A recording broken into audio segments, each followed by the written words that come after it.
بسم اللہ الرحمن الرحیم۔ ہندوستان سے ایک طبیب چلا گیا تھا امام کے پاس، علی زیدی صاحب ہندوستان سے آیا تھا۔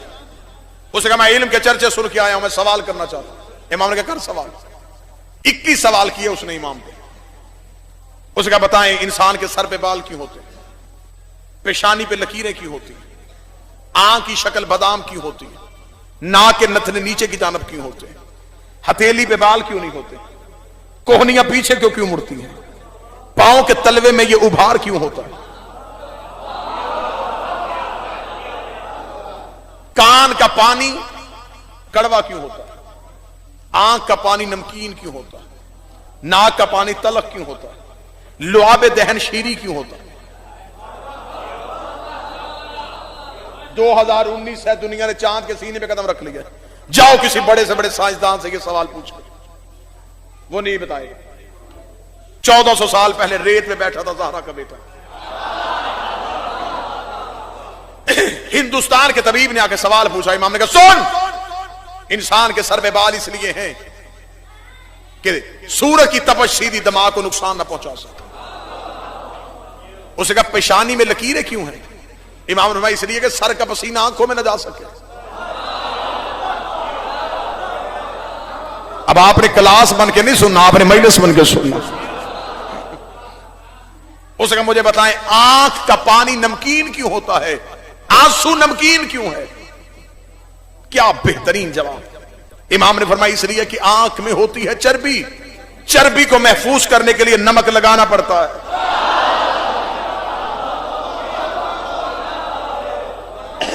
اگر یہ پانی نمکین نہ ہوتا تو یہ چربی پگھل جاتی۔ اس نے کہا کان کا پانی تلخ کیوں ہوتا ہے؟ امام نے کہا کان کا پانی کڑوا نہ ہوتا تو انسان کے سوتے ہوئے کیڑے کان کے اندر چلے جاتے۔ اس نے کہا مولا نتنے نیچے کی جانب کیوں ہوتے ہیں؟ فرمایا اس لیے کہ انسان سانس کھینچ کے دماغ کو دیتا۔ اس نے کہا ہاتھ کی ہتھیلی پہ بال کیوں نہیں ہوتے؟ فرمایا اس لیے کہ چھو کے کسی چیز کو محسوس کر سکے۔ اس نے کہا کوہنی پیچھے کو کیوں مڑتی ہے؟ فرمایا اس لیے کہ انسان آگے کو چلتا ہے۔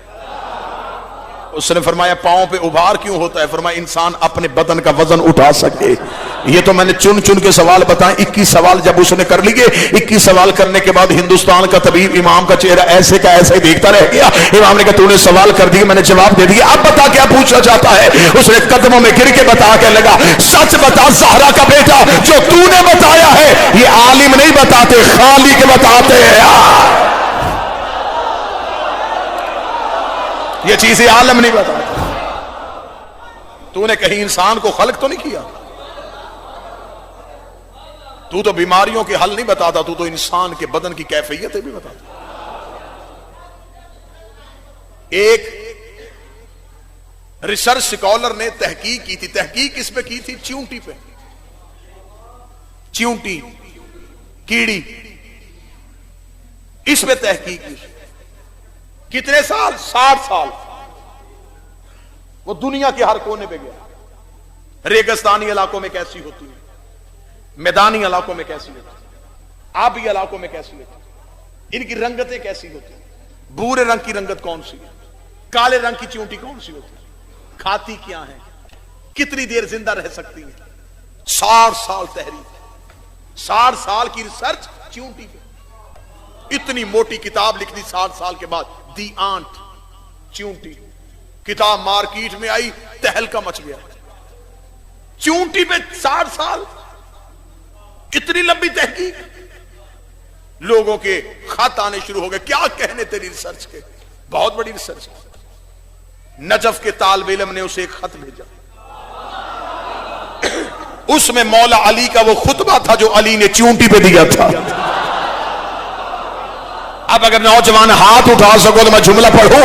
اس ریسرچ سکالر نے علی کا وہ خطبہ پڑھا، وہ اپنا سر پکڑ کے بیٹھ گیا۔ اس نے کہا میں نے زندگی کے اتنے سال ضائع کر دیے، کاش مجھے کوئی یہ خطبہ پہلے دے دیتا، میں نے تو یہ پتا کیا تھا کہ چیونٹی کی نسلیں کتنی ہیں۔ علی تو یہ بھی بتا گیا کہ چیونٹی کے بدن میں رگیں کتنے ہیں۔